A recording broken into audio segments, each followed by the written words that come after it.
Om Sai Ram. Now let me read you chapter 20. Das Ghanu's problem solved by Kaka's maid-servant.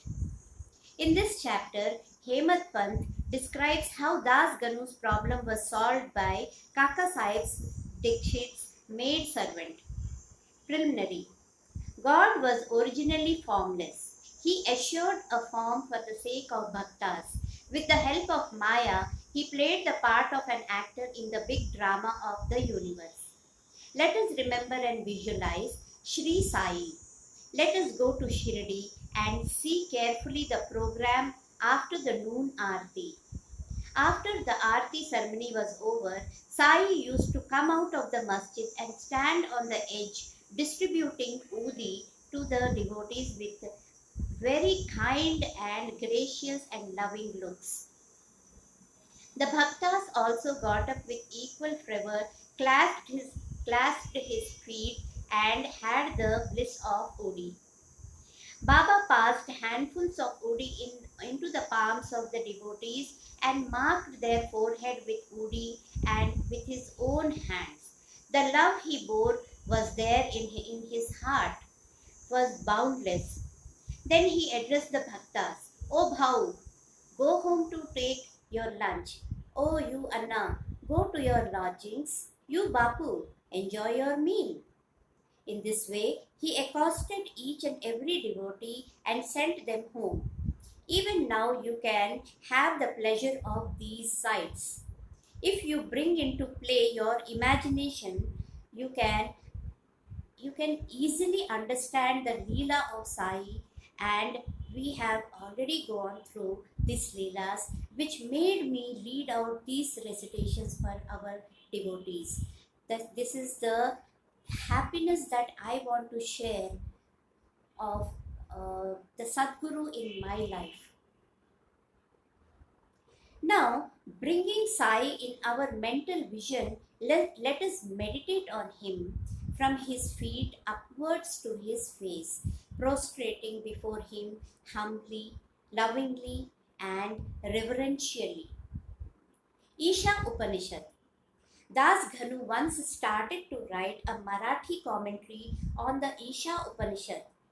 Let us first give a brief idea of this Upanishad before proceeding further. It is called Mantropanishad as it is embodied in the mantras of the Vedic Sanhita. It constitutes the last or the 40th chapter of Yajurveda, and it is therefore called Vajasaneya Sanhitopanishad. Being embodied in Vedic Sanhitas, this is regarded as superior to all our Upanishads, which are in the Brahmanayaks and Arnayaks, explanatory treatises on mantras and rituals. Not only this, other Upanishads are considered to be the commentaries on the truths mentioned briefly in the Isha Upanishad. For instance, the biggest of the Upanishads, that is Brihadaranyaka Upanishad, is considered by Pandit Satwalkar to be the running commentary on the Isha Upanishad. Professor R.D. Ranade says the Isha Upanishad is quite a small Upanishad, and yet it contains many hints, which shows an extraordinary piercing insight. Within the short compass of 18 verses, it gives a valuable mystical description of the Atma, a description of the ideal sage who stands unruffled in the midst of temptations and sorrows, an adumberation of the doctrine or karma yoga as later formulated. The most valuable idea that lies at the root of the Upanishad is that of a logical synthesis between the two opposites of the knowledge and works, which are both required according to the Upanishad to be annulled in the higher synthesis. Page 24 of the constructive survey of the Upanishadic philosophy. In another place, he says that the poetry of the Isha Upanishad is a co-mixture of moral, mystical and metaphysical knowledge. That is page 41. From the brief description given above about this Upanishad, one can see how difficult it is to translate this Upanishad into vernacular language and bring out its exact meaning. Das Ganu translated it in Marathi OV meter, verse by verse, but as he did not comprehend the gist or essence of the Upanishad, he was not satisfied with the performance. On being dissatisfied, he consulted some learned men regarding his doubts and difficulties and discussed it with them at great length. They did not solve them, nor did they give him any rational or satisfactory explanation. So Das Ganu was a little restless over this matter. Sadguru only competent and qualified to explain.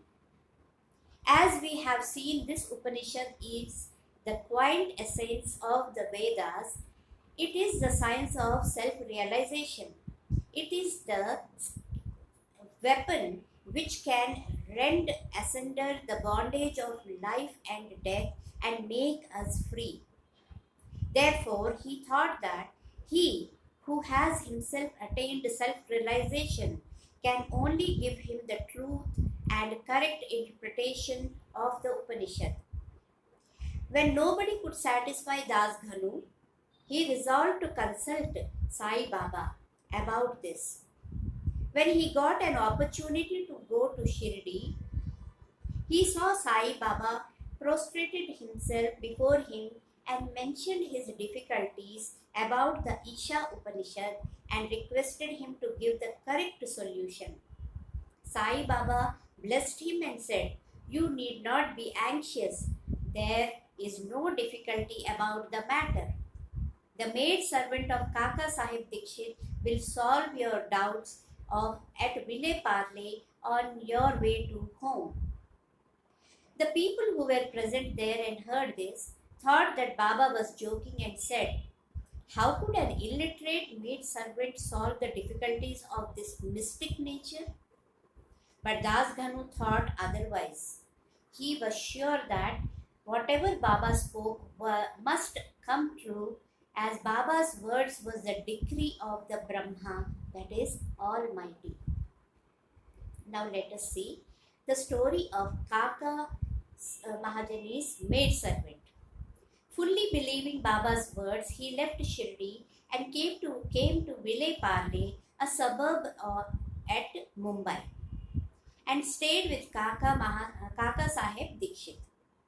There the next day, when Das Ganu was enjoying his morning nap, some say he was engaged in worship, he heard a poor girl singing a beautiful song in clear and melodious tone.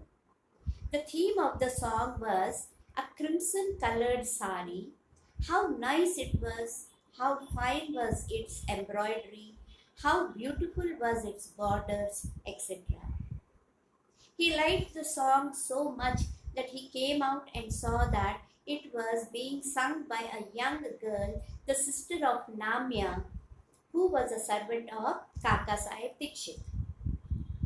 The girl was cleaning vessels and had only a torn rag on her person. On seeing her improvised condition and her happy temperament, Das Ganu felt pity for her, and when Rao Bahadur MB, that is MB Pradhan, he asked him to give him a pair of dhotars the next day. He requested him to give a sari to the poor little girl also. Rao Bahadur bought a good chirdi, that is small sari, and presented it to her. Like a starved person getting delicious dishes to eat, her joys knew no bounds. Next day she wore the new sari and out of great joy and merriment, whirled and danced around and played fugdi with other girls. The day following, she kept the new sari in her box at her home and came with the old and torn rags. But she looked as merry as she was on the previous day. On seeing this, Das Ganu pity transformed into admiration. He thought that the girl, being poor, had to wear a torn rag, but now she had a new sari, which she kept in reserve, and putting on the old rag, stuttered herself, showing no trace of sorrow or dejection. Thus, he realized that all our feelings of pain and pleasure depends on the attitude of our mind. On thinking deeply over this incident, he realized that a man ought to enjoy whatever God has bestowed on him in the firm conviction that he besits everything from behind and before and on all sides, and that whatever is bestowed on him by God must be for his good. In this particular case, the impoverished condition of the poor girl, her torn rags, and the new sari, the donor, the doni, and the deal were all parts of the Lord and pervaded by him.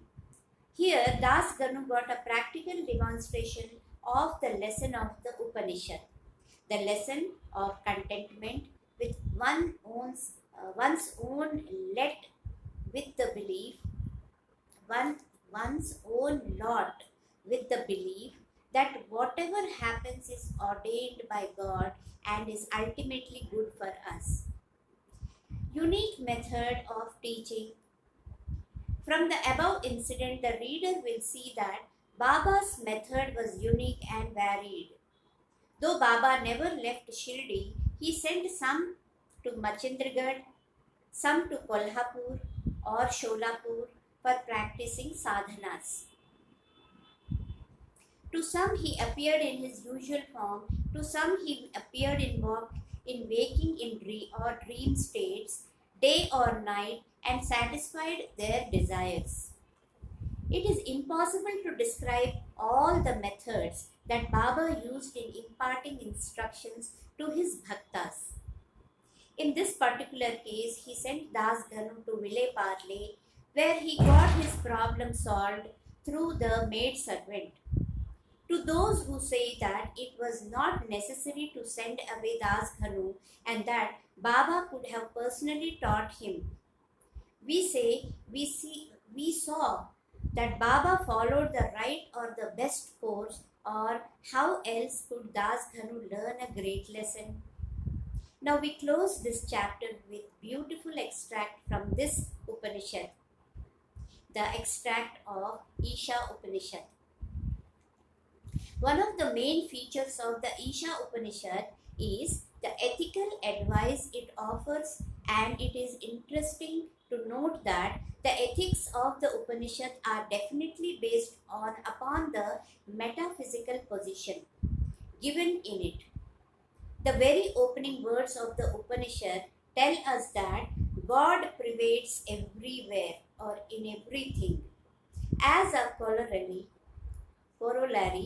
from this metaphysical position, the ethical advice it offers is that a man ought to enjoy whatever God bestows on him in firm belief that as he pervades everything, whatever is bestowed on him by God must be good. It follows naturally that the Upanishad should forbid us from coveting another man's property. In fact, we are fittingly taught here a lesson of contentment with one's own lot in the belief that whatever happens is divinely ordained and hence it is for the good of us. Another moral advice is that man must spend his lifetime always in doing action, specifically the karmas enjoined in the Shastras, with resignation to his will. Inactivity, according to this Upanishad, would be the canker of the soul. It is only when our man spends his lifetime in doing actions in this manner that he can hope to attain the ideal of Naishkarmaya. Finally, the text goes on to say that a man who sees all beings in the self and sees the self as existing in all beings, in fact, for whom all beings and everything that exists have become the self. How can such a man suffer for infatuation? What ground would such a man have for grief? Loathfulness, infatuation, and grief verily proceed from our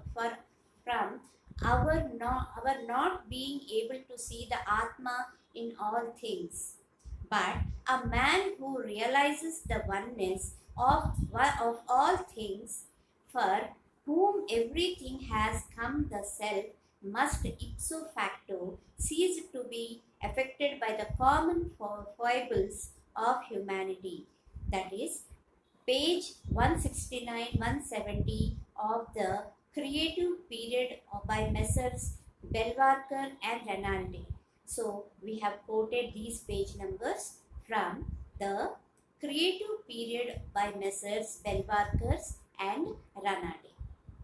I end this chapter 20 and may God bless you. May Sadguru give you all the